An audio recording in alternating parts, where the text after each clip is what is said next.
muyoboke nk'umuntu wa debeni wamufashe afite imyaka 16 bwira debeni ibi bintu abireke yamaze gushaka umugore ariko izindangagaciro zisebetse. Kuki twumva yuko aka kantu kangana gutya kakora igitaramo cyiza yakoze ntitukibwira abanyarwanda igitaramo nikakubwire uretse gato umuyoboke iyo mushatse kuvuga ko tuba dushaka kuvuga ibi gusa zana costume muye ngo waraye inshuro zingaye kuri live zagundi fata muri go promoting igitaramo cya debeni. Njyewe umfashe gutyo mu ijosi umugabo wanjye yafashe gutyo mu ijosi ubwo nyine things are going down. I'm not gonna lie. Ahita to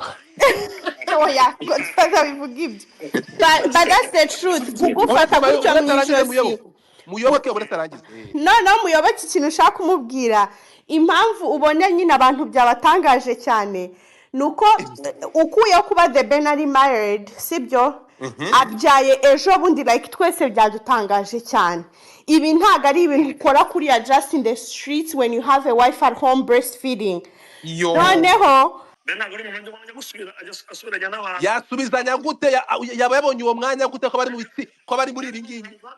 abura umwanya wo kuvuga akabona umwanya wo bakaba amabere y'abakobwa. Abantu benshi bamukurikira Godfather tumvikane gushimisha imitima y'abana ashengura imitima y'abakeya biri turabyamaganye. ntabwo ari umusazi Ben ntabwo ari umusazi Ben ni indaya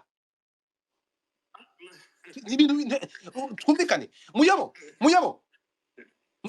umva kumbwira ikintu kimwe sibyo ahangaha ni mushaka umutagatifuza siko bimeze murazura kaboze muganye ibi bintu uburetse gato agomba kumenya ko ari umugabo gusiga umugore ku kiriri ukaza mu mwanda nk'uyu nguyu ngo numufana ubu bufana yewe yarabonye umuzungu muyoboke ari kunyumva muyoboke ari kukumva hari umuntu ushaka kubaza ikibazo muyoboke ukuntu nyine yafashe akaboko kagashyira ku ijosi iyo byonyine that kind of movement ni movement y'abantu bari muri romantic vibes. You cannot just ntago wafata umukobwa gutyo mu ijosi iyo njyewe umfashe gutyo mu ijosi umugabo wanjye yafashe gutyo mu ijosi ubwo nyine things are going down. I'm not gonna lie. ahita to oya godfather bivuga ibyo but that's the truth. Kugufata gutyo mu ijosi muyoboke uretse arangize no muyoboke ikintu ushaka kumubwira impamvu ubone nyine abantu byabatangaje cyane nuko ukuye kuba the Ben ari married sibyo abyaye ejo bundi like twese byadutangaje cyane. Ibi ntago ari ibintu ukora kuri just in the streets when you have a wife at home breastfeeding. Noneho ari nk'umusore usanzwe tuvuge wenda nkandera aba basore basanzwe kade yari ahari element yariyo ego nka element yaba ari we wabikoze yari ariyo. Honestly, people wouldn't even talk about that video. People would be like, ni umusore, he's just like having fun. Ariko umugabo wubatse noneho to make matters worse, you have a wife at home breastfeeding. Ntamwakushize ishyanga ntamwakushize tubonye saga y'ishyanga ariko none why tagiye kurangiza umusubize muyoboke nansubize arana nago nzi niba muyoboke if he's ever been married niba aracyakubaza nibwo agiye kubaza ikibazo cyane muyoboke niba ufite umugore mu rugo do you think you would go in the streets ugafata umukobwa gutyo mu ijosi none ikindi abantu uko babivuga ngo dufate uko yavugaga arimo aramwikubaho literally umutipa ari inyuma umukobwa muri imbere like she's all over him. Explain to me how that's normal. Subiza muyobo kuki twumva yuko aka kantu kangana gutya kakora igitaramo cyiza yakoze ntitukibwira abanyarwanda igitaramo nikakubwire uretse gato ufite umwana bita ni DJ wa mu DJ uri Kampala upromotinga debeni bamwitana uyu DJ Costa zana uretse gato amajoro yose kugira ngo debeni agere i Kampala twararaga amajoro turi gupromotinga icyo gitaramo muzane hano ntabwo ngiye muzane hano muyoboke iyo mushatse kuvuga ko tuba dushaka kuvuga ibi gusa zana costume muye ngo waraye inshuro zingaye kuri live zagundi fata muri go promoting igitaramo cya debeni. Ikintu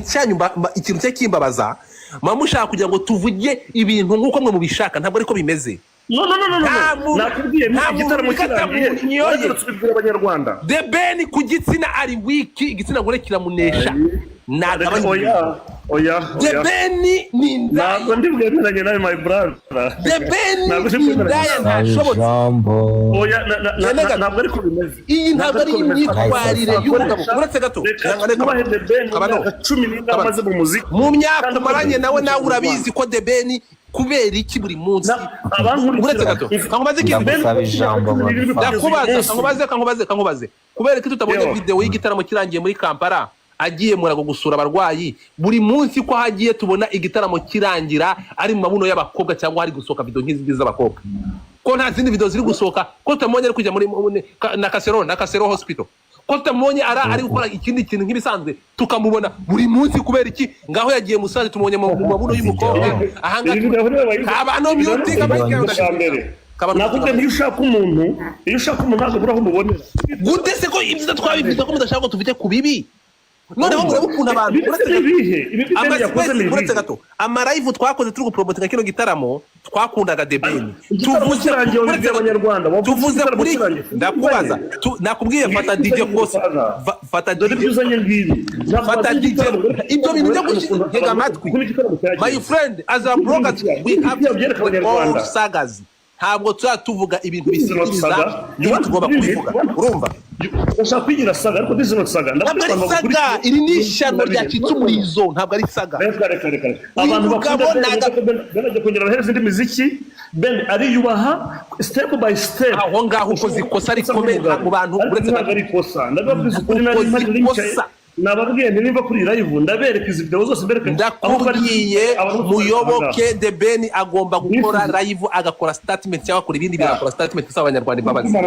ntabwo yaje ubu Ben azabaho nka nyakamwe ku buryo atazajya ahura n'abantu ntafite famille ntiduhari turi abafana bari turi inshuti ze The Ben none urashaka ngo ariho wazaga mumerese uretse gato Berishu ntihongere gufungura mic yawe ntabwo kabano yaje imbere yawe ongera gufungura mic umva muyobo umufana bagiye bakishira amazi ni ibiki kumufana ko ndakubujije umva muyobo uyu mushiki waravuze ngo ese The Ben azaba ari nyakamwe kugira ngo The Ben abone ko atari nyakamwe ni ukujya gusireba amakobwa dore murebe kino cyuno cy'umukobwa kiri ku gitsina cya The Ben ndapfuye ariko uyu mugabo na ditkide listen to me my brother Godfather nta platform mfite inyishura uranzi uretse gato muyoboke uransobanukira listen to me uretse gato big man hataza kuza kubahuka uretse gato ntega amatwi twumvikana muyoboke uranzi neza nta platform nimwe inyishura nta YouTube channel ngira ibyo ngibyo muze bakora twaganiye inshuro nyinshi ntabwo ibi bintu bikora ngo mu gihugu cyangwa amafaranga urabisobanukiwe twumvikane urabisobanukiwe iyo uvuze ngo making money urabisobanukiwe ko nta mafaranga nshaka muri ibi bintu ntandukanye n'abandi basobanure nge wari uhari abeshano wari uhari aveyo wari kuri uretse gato muyoboke hari abantu twari turi hamwe baveyo ndibaza ko wenda amasaha urugero nibane mwe muri kumwe ushobora kuvayo ntihagira undi muntu uza atubwire uko abyumva utari kumwe abakora badukurikiye baveyo nge wari uhari umwana nkawe uretse gato umuntu wafashe ku myaka 16 turashaka kuvuga uko abyumva abazi mukizanye muri urashaka kwaza ikibazo cya nyuma uburyo kugisubizamo nibwo byakira muyobo iyi video The Ben yayifata akayoherereza umufasha wakamubwira ati sheri twatwitse iyi video kanatero yafashe ariko mwayibonye ariko ndakemara yabisobanura muri rero wenda sijya nkunda kuvuga kuri umufasha we kuko umufasha we ntabwo ari hano muri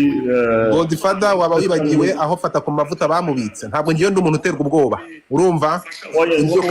ibyo message ntimukantera ubwoba ibyo kanga ryo kuntera ubwoba banyise n'inama ndaye bazina mutaranyita simba ku muntu abanga bagiye kuyigirana uretse gato ubu bagiye gukora propaganda ibyo mwanyita byose nzabazonga nka roho bizavuga ukuri nk'uko kuri ntimukange icyo gufata ku mavuta ntimutsaze mbere yuko iyi video isohoka ko itasohotse umunsi w'igitaramo warabwiye abanyarwanda ibyabereye muri Serena Kampala reka nkubwire icyo nuko mutankurikira uretse no kubivuga harayivu turakora uretse gato twarabivuze uretse gato nguyo Costo uwo mu DJ muri kumwe aho ngaho icyo nuko mutankurikira yesterday yarano kuri live ariko dusobanurira nari mubonye ariko je nari namuzi uyu ni umwana kuva mu byumweru nka bine bishize twaje hano dupromoting igitaramo uwo musore you see uyu ni umwana kuva mu byumweru nka bine bishize twaje hano ndi kukubwiza ukuri ngo Costo muri kumwe abantu bari hano yaraje hano dupromoting igitaramo cya Debene agera aho ampa inka Mutamba yagiye kuyicyura uri kunyumva ureke uretse gato inde wayimpaye jewe narayiguhaye muyobo yego niba ushobora kumpa inka bikaba ikibano nkubise ku muntu ngo ndeke kuvuga ibintu nkuko mbyumva oyawe aya masaha ukavuga ngo mfitiye urwango Debene kwe ndashaka kwita kuri shiti yagerega buryo umbwira ko mfitiye urwango Beni iyo urwango rw'iki uretse gato muyobo Beni ntabwo urwango rw'iki ibi mbivuga iyi showbiz zaryoha ariko ibintu byarayivuna 2025 my brother reka nkubwire ikintu kimwe muyobo kankubwire ikintu kimwe ugomba kumenya muyoboke umva ijambo ngiye kubwira muyoboke umva ijambo ngiye kubwira kankubwirira ijambo rimwe kandi kubwire muri 2025 bitandukanye na cya gihe umuntu yavugaga ku muhanzi bagahita bohereza abantu bajya kwanjama wa muntu wamuvuzeho njyewe niyo banyohereza igihugu cyose kikaza kuntuka kikaza kunkasa urukunyumva ntabwo wazibisha akanwa ka Godfather bangwanye n'ivata ibi ngibi uretse gato byabi urabona ibintu byo ku YouTube channel ibi n'abadebeni barabikoresha umuntu yabavugaho bakamuteza abantu bo kumwanjama Godfather iyo kabutura narayiyambuye kunyohereza abantu bo kunyanjama niko ubunyiteje ntabwo bikora Godfather reka nkubwire iyo intimidation yo kuburinga abantu ibyo namaganye nza kuri izi platform papa ntabwo bikora vugira mo rero urarakaye cyane reka nkubwire ikintu kimwe abantu burya baba bafite abafana batandukanye iyo uvuze ngo ikintu abafana ba Beni bakarakara ntabwo ari byo baba ntabwo ari abafana imikorere ya ba Debeni turayizi ibingibi uretse gato ya papa ibingibi byakora urabona ibingibi byakorwaga abahanzi baburinga abahanzi ibingibi byakorwaga ba Debeni na ba Debeni barabikoresha bakoreza abantu kuburinga abantu amwe igitero usenda abantu tuburimi ndumva ni njye nawe bano mungurikiye naje hano hari 9,000 nabona bimaze kugera mu 15 bikukurikiye reka mbabwize ukuri kw'Imana sinjaza hano urabizi ko najye muri Israel mwese murabizi ariko iyo nje kuvuga ikintu ni ikintu mpagazeho cyonzi Imana ireba kure ireba ko tutareba twebwe mugisha Beni mbere ko ajya kuri stage abanza gasenga Beni bashobora kohereza umuntu ashobora kuvuga Imana te Beni aziboreye ariko Beni ashobora gufata umuntu ngavuge ngo genda ujye gutukwata karunaka uwo mugisha ayo mahano ntayo yakora Imana yamuhaye blessings kugira ngo blessing abandi bantu abikoresheje kuburinga abandi bantu amakosa ya mbere Beni akora ngo kugaragariza abanyarwanda ko asenga Imana kandi ari umunyamanyarwanda bashobora kuba bazi Beni cyane amabide Beni afora n'Imana asenga n'ibintu bitandukanye yabasenganya kugira ngo ubwire abanyarwanda ngo arabikoresha ayisoya ibyo ntashobora kubikora ndabizi ko atabikora ibi ndabizi iminsi zabwira abantu kuva yiga muri Slayer 5 nandi hamwe na Beni kugeza uyu munsi ari umugabo wubatse ibi bintu mvuga aha ngaha amarangamutima ye ndayazi ndazi ikintu ashobora kuba yavuga sometimes n'impamvu ubona ataza ngo anavuge na bya biganiro byose mubona impamvu niyihe nuko rimwe na rimwe aba hari ibintu nk'ibi ngibi ngira ngo ubusubwa kabiri ngiye kuri live kuri iyi Twitter cyangwa ni TikTok urumva erega mbere hose cyarwe ngiye meze imbere y'abantu bose ndavuga nti reka ibintu bisobanure unyumve wowe kubera ko rero niba ruhari nawe well and good ariko ndakubwiye ngo nari mpibereye uyu mukobwa hano yaturutse ukuntu yaje bakamureka akaza kifotoza uko abandi bose bifotozaga ariko bagiye bapikingamo urangije urabona ko wakazuminza ukongera agasubiza ariko yire kure yose video yose abantu bayirebe yose banyarwanda akazi kanyire kure none se singiye yire kure muyoboke ntabwo akabaye uri kuvugira Debeni muri uyu mwanda yakoze banyarwanda ibi ni bikidore ndebera n'ukuri ku Imana abantu urebe aramusomye uretse abantu babireba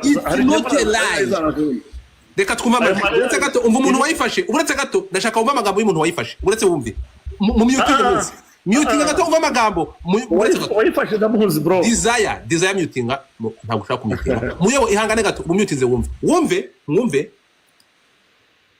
ni teta iga nta mikino agira reba kana shaka musaza yipapaga muri Kampala reba Pamela nabibona we ndapfuye nukuri kw'Imana mwumva agahinda ndikica kagira Nshaka gudufara gukabya ntabwo ndiguka ongera uvyo ndigukabya indukabya nkabije nte ibingibi ni ukuri nubwo muri kubifata mukabisinzibiranya murebe iyi video ishyano ricitse umurizo Godfather uyu muntu waguhaye aka video uburetse Ben yashuje baka miliyoni ntega amatwi ngira basoma ndakumva aga ikintu gihari ego ubu turi muri showbiz akatubifate nka showbiz nta kindi ngero banavuga ndavuye bora tubifate nka showbiz ibintu tubirekera tubifata nka showbiz tubifate nka show abanyarwandakazi ngo tubifate nka showbiz aga abantu reka dufate umuntu warasabye ijambo ni kabano ndabizi iyo tugeze kuri The Ben uri umukanda nzugi we uri muri gatabirato oya ntabwo ahangaha abantu bazamutse benshi nka Sande ni umukomba kwa dore hasi bari kwandika ngo Pamela yihangane rero oya sha showbiz singibira biri kwandika ni giruko byandika ngaho rero uretse gato ngaho nubundi Pamela sandwa supporting umugabo we nafata iyi video wayiposting avuga ati courage bebe mwagiye mureka ariko mwagiye muragusitsa ntabwo iyi video yayiposting atari we wayifa uretse gato Ben ntabwo Ben ari gusaba abantu kuyisiba kandi nta kitwaye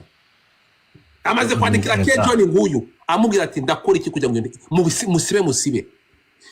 uzajya ukora ibyo tubipromotinge twamaze amajoro turi gupromotinga igitaramo reka niyo timu yahora mu kabare nawe ni iki akujya mu kabano John abanza afunge mikoro na mu mutinze twagiye urakoze kuma ijambo ikintu cya mbere kigomba kujya mu mitwe y'abanyarwanda nuko Ben icya mbere ni umu artiste icya kabiri ntagahitamo ibintu byose biba ako kanya ibintu biba bimutunguye bimwe na bimwe bishobora kuba byiza ibindi bikaba bibi cyaba ari ikibazo ari ibintu Ben yapanze gukorera uriya mukobwa ikindi ntabwo ashobora kumukorera wenda kumufata ku bice by'umubiri we muri public abishaka uriya mwana wenda let's say ko yari yanyoye inzoga akamufa Ben amwishimiye hari ibyo Ben akora atabiteguye rero rimwe na rimwe nimubona akoze n'ikintu kibi ari ikintu yakoze atari yagiteguye ntabwo bikwiye gucika ahubwo mukwiye kureba ngo ibintu byabereye he byakozwe nande byagenze bite kugira ngo bikorwe ese purpose yari iyi none mukabona kujajinga gusa ari ibintu wenda avuga ngo ni ibintu akora ibintu mu muhanda ibintu akora muri supermarket ibintu akorera muri concert icyo gihe niwe wavuga uti Ben arakabije ariko nk'ibi ari ibintu yatinze ukira aho ngaho urakoze cyane ukira aho ngaho uretse gato ukira aho ngaho ubu n'ubugira biba ubwa kangahe n'ubwambere ntabwo ari ubwambere ariko ukira aho ngaho urakoze cyane ubu n'ubwambere tubonye umwanda nk'uyu ukira aho ngaho ubu ntabwo ari ubwambere ariko n'igihe cyayishanga yarabisobanuye nta bisobanuye uriya mukobwa rega Ben ntabwo yarabimenyera iby'amashanga kazura kaboze iby'ishanga turekeraho byaracecetse twibihuza ko nubwo nzi ko uretse gato nubwo nzi ko iby'ishanga bitararangira muzakubitwa n'inkuba urukumva kaboze iby'ishanga turi Kampala turi Kampala baba bakweretse akavideo ko ahantu Ben yahuriye na bakamiliyoni uburyo Musaza se ntiyari kumwe na bamuyoboke ntiyari kumwe n'ababayingana warabibonye ikintu gihari nuko nose n'umutinganyi The Ben n'umugabo oya ntabwo ari The Ben amanyo kumvikana The Ben kuyakunda it's obvious The Ben ngo iyabonye n'umutinganyi The Ben n'umugabo The Ben impamvu yashatse Pamela uteye nk'Imana so ikintu gihari rero ni iki mbere kwenda tuvuga ngo Ben yaciye nk'amabere ibi bintu yabikoze yabigambiriye ese yabikoreye he kuganira kuriya niko abantu bose baganira muri club ntabwo ari Ben gusa bwira n'aba muting Godfather muting aturi kukumva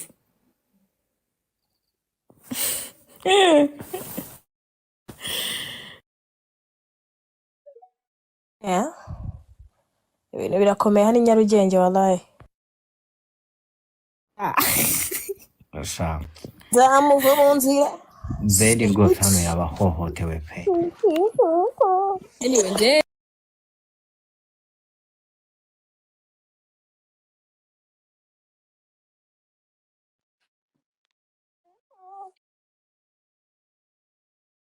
umukobwa hano n'igitsina gore uko kibivugaho twagiye njyewe ukuntu mbyumva. yego Wallahi I'm gonna talk as on a perspective y'umukobwa. Wallahi nakwica. Ariko ikintu inama njye nagira abagabo babasitari. ariko azi kuvuga unyerera mu kanwa ngo nk'umukobwa byagenda bite? Ntago ndi kunyerera bite. Okay wowe aya masaha Ba mu nzira. nkawe uri The Ben tuvuge ko wowe uri umufana sibyo ukora The Ben ndabizi umufana we sibyo Ngende umufana. iyi video wayibonye gute? Jambere Anyway, njyewe nkunda The Ben. Ariko ukuntu nabonye video on my side it's not appropriate. aba n'abanyarwandakazi thank you so much Jackie fungura bike yawe Media as a muri gikurya imboga ninde bagurira wari wacitse isimbi subira inyuma ufata umwanya uri gucika shaka network nzima ntabwo turi kukumva.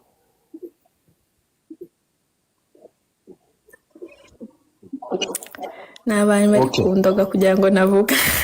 Anyway, njye ikintu navuga kuri no video on my side is not appropriate ku muntu wubatse wabyaye ejo bundi. Ariko inama nagira abahanzi cyangwa abantu b'abastari mujye mwirinda kamera cause they can use it anyway. Umuntu yabivuga uko abishaka, buri wese afite uburenganzira bwo kujudging ikintu bitewe nuko akiri. So mwirinde aya masaha wowe aramutse ari nk'umusheri wawe buryo mukora mwirinde kamera. uretse gato wamwica Wallahi njye nakwica. Wallahi nakwica. urakoze cyane Jackie fata ijambo. urakoze cyane Jackie ijambo ni iryawe ariko mwagiye muri njye mvugishije ukuri. ngiye ukuntu mbyumva abantu mutapinga screen batatumanura mutapinga screen yego ukuntu ngiye mbyumva The Ben rwose ibi biboro ntago bikwiye pe kubera yuko ni umugabo arubatse abyaye ejo bundi umugore wari ku kiriri sibyo niko bavuga mu by'ukuri ntago bino biboro bikwiye zino drama bibaye bwa kabiri ntago zino drama nk'umuntu w'umugabo ntago bikwiye pe ntago twigeze tumutuka nk'uko Alex yaje azamuka avuga ko turi gutukana ntago twigeze tumutuka kandi ikintu cyose kiba gisohotse hanze nkatwe abastari turavugwa kandi bakatuvugaho uko ibintu bashaka abantu mu buryo butandukanye rero n'ikintu kiba gisohotse kiba gitrendinze gutya ndi kubona ntabwo ari Godfather gusa abantu bose bavuga bose barimo barapostinga ino video iyi video yaciye ibintu ahantu hose mu by'ukuri rero reka tuvuge uko ibintu biri hanze uko biri kugaragara turajudging uko tubibona ntago twamututse ntitwamwinjiriye muri famille yiwe ahubwo turi kwibaza Pamela ameze gute ubu ngubu amerewe ubu amerewe gute arimo atekereza iki Pamela right now ni izina ry'Imana kankubwira zamuye gatema mukamuhana muri buretse Simbi wowe ni ukuri Godfather njyewe aramutse ari sheri wanjye nkabona video nk'iyi ngiyi naraye nyatogosheje ayinda lillahi sibyo uravuze ngo yuza kubwira nayatogosa nkayarya bufiti twese tukamuhomba ibyo ni ibiki ariko muyoboke abangaba ni Godfather uyu ni Godfather umuntu abagomba kwiyubaha mani nubwo turi abastari ariko mu gihe tumenye yuko dufite abagore cyangwa abagabo tugomba kwiyubaha tukagira ibyo dukora mu bwihisho tukagira n'ibyo dukora ahagaragara bro sibyo mani mujye mureka kabisa nimugatwarwe n'amarangamutima cyane ngo nimubona ahantu amakosa ari namwe mu birebe nimwibagirwa yuko The Ben afite umwana nimubyibagirwe afite n'umugore kandi Materi waje Natasha mubyibagirwe ukuri iyi video uyibonye wumvisha bigenze gute naka amabere yakoze ntonze ugize ngo iki ndashaka terura uvuge wi ikibazo ni mvuga ibyo udashaka kumva uramanura oya ngereka nkubwira ukuntu mbibona nk'umufana ukuntu mbibona njyewe The Ben ararengana bano bastari bararushye abakobwa babibambazaho mane none se ubu yabigenza ate ko yo ubu akana kaza ko kwimanikaho gutya ko The Ben nge ndumva arengana ahubwo ahura n'ibigusha by'abakobwa kandi Pamela nawe babanye bizi neza ko akunzwe n'abakobwa nanjye wamumpa namwimanikaho mwirenganya The Ben rwose ndashaka kukubaza unsubize sibyo ntabwo ntuzamwibambazaho inde ntabwo uretse gato turebe abantu wegicana meeting amike yawe ntabwo muyobo nani ntabwo Tom Close ntabwo ari umuhanzi ntafite igikundiro aragifite Meddy ntafite igikundiro munsubize sibyo kubera iki ibi bintu tutarabibona ku bandi bahanzi bikajya bigaruka kuri uyu nguyu udashobora kwifata reka nkubwire Godfa kubera ko uyu nguyu uretse gato kubera ko uyu nguyu aba umwasama yabona amabuno y'umukobwa agato ubwenge bakamugira nabo bamufata amavideo aya masaha dolari kohereza abantu bo kuza kuvuga yandikiye ba Kejon ngo basibe iki wajya gutuba amakobwa amabere y'umukobwa umutsirita y'igitsina umusomagura ushaka iki nge rero ukuntu mbibona yego ikintu nabivuga nkahita ntuza nkahita nanabirekera yego na Melody ntagaruka ibyo atabikora nuko atarafatwa wenda ngo izo video zijya hanze niyo mana ngo iminsi y'imujura yiwe ntago iragera uravuze ngo uretse gato uravuga ngo The Ben ni igisambo cyafashwe yafashwe ariko suko nabandi batabikora ariko abakobwa babiba reka nkubwize ukuri Godfa kuri murarenganya The Ben abakobwa ibaze abagabo bacu batari abastari badafite n'amafaranga menshi abakobwa babishinjaho ngafata The Ben w'umustari ufite n'ibyo biceri ufite n'ubwiza wibaze ngo abakobwa bari aha hanze murarenganya The Ben rwose ubu se Pamela yarabiyebe ko abakobwa bakunda The Ben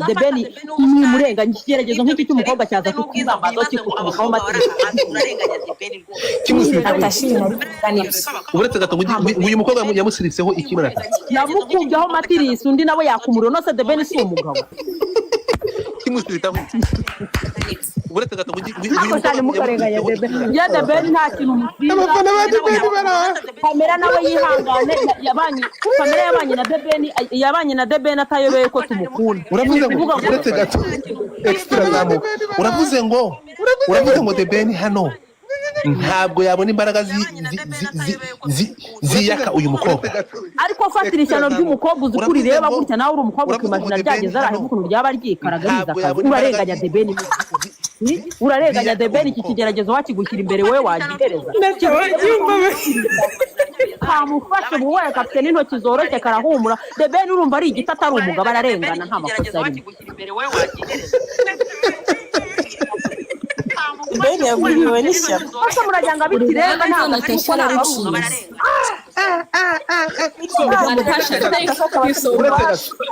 uretse gato ni ukuvuga ngo tufate uyu mukobwa tumugire Delila dufate ijambo yari mareka nsoza niba Samusoni baramukuriye imisatsi ari umuntu wari umunyembaraga mani tujye tuvugisha ukuri abakobwa hano turi ibigeragezo ni ukuvuga ngo umuntu w'igitsina gabo wese mwahuye mugahana umwanya wamugusha mani The Ben aba afite ibigeragezo byinshi reba abakobwa reba wa mukobwa akaraga gukina imbere ya Elementi uriya mukobwa akigukaraga mwahuye mugahana umwanya wamugusha mani The Ben aba afite ibigeragezo byinshi reba abakobwa reba wa mukobwa akaraga gukina imbere ya Elementi Uganda bari bagendanye za lubricant mu isakoshi bati umunsi turagusiga The Ben Pamela babanya biyobeye ko akundwa n'abakobwa rega abakobwa babanje kuvanamo abasutiye barayamutera The Ben agiye kuyifata atangiye kumukoroga mu mutwe akiri stage igihe bazana amasuku yabayamutera n'ukuri nge nta rubanza nacira The Ben nkumva nkubwira ahubwo akereka gafasha kayigaturubika ntibize hano hanze urabona ko kamwibambajeho uretse gato niba ninkumvishe neza okay noneho reka tugaruke noneho nk'umuntu utari The Ben ushobora kugira imbaraga zo gukontorora umubiri we kuri mu ruhame ibi ngibi tubivuge none tubizane nk'umuntu noneho ushobora kurwanya kugira imbaraga zibirwanya imbaraga zibirwanya iyo atazigira abayazamuye kare akazi pakamurongorera mu ruhame imbaraga arazifite kuko ntabagana bine The Ben rwose ararengana Pamela nufuha ukajya kurakara waba udashobotse ubu se niba twarabonye ishanga ibintu yakoze ubu ngubu kuba yazakimanika kuri The Ben ibigerageza ahura nabyo The Ben murabizi uyu muhungu ahubwo ko kuba nabyibuha afite umutima ukomeye uza abakobwa baba bifuza ngo wabahereza akanabatera n'inda akabangaza akaba arakunzwe tubyemere ni umusore mwiza afite igikundiro abakobwa bamwibambazaho abasiriya bose baramusariye Pamela babanye abizi ubwo Pamela narakara agasenyera badakeneye kubaka ubwo twakire tuvuge ko The Ben ibingibi ni ibisanzwe sibyo nta kosa yakoze ahubwo azi kwikontora kuko utikontora njye nk'akakobwa kanyibamba kuba yabavuye akajya kuyimuturubika ahantu hatagaragara atayimuturubikiye mu karubanda ni reka mubwire Godfather nta gikuba cyacitse nta kintu kidasanzwe The Ben yakoze ahubwo niba yaranagacirwa inyuma ya kamera akayigaturubika nta kibazo kujya katazongera no kuyibambaza ndapfuye urakoze cyane none wafashe The Ben amugize uvuze ko ariko avuze ukuri Natasha avuze ukuri pe avuze ukuri kuri mbonye maha Godfather reka nkubwire niba ndi uwawe neza abanoti kure nahuye n'uyu mukobwa uretse Jack uretse nahuye n'uyu mukobwa mani Natasha arambonye arasaba ureba nanjye ndi umukobwa Godfather hari umukobwa ndeba nkavuga ati hano nanutse agafete kumvikana ikintu kimwe rero sibyo mu bijyane mu buryo bwanyu ko mu bishaka cyangwa mu byihorere ngiye mu magambo nka Godfather sibyo mutingi ibi bintu ntabwo bikwiye mwebwe mubizane muri ubwo buhanzi n'ubushyuhe mufite ntabwo ibi bintu The Ben yakoze nk'umuntu ufite umudamu nk'umuntu erega turafatira urugero ku bandi bahanzi bakora ibitaramo kandi bakundwa ntabwo The Ben afite igikundiro cyutu cya Meddy my friend uri kunyumva bagiye mureka ariko mwagiye muragusigiriza ibintu mwibaje The Ben niwo muhanzi dufite ufite igikundiro akunzwe se kurusha Bruce Melody ni imiziki myiza afite akunzwe kurusha Bruce Melody se akunzwe kurusha Meddy muramufashe mugiye kuvuga ko ngo aba bakobwa ntibashobotse uyu nguyu ni kangahe tubona abahanzi bangaha abakobwa bajya kwitsiritaho bakabiyambura uyu nguyu kutabi ibi bintu iyi video birakwiye tuze tuvuge ngo umukobwa ngo yamurushije imbaraga come on my people mureke ibyo bintu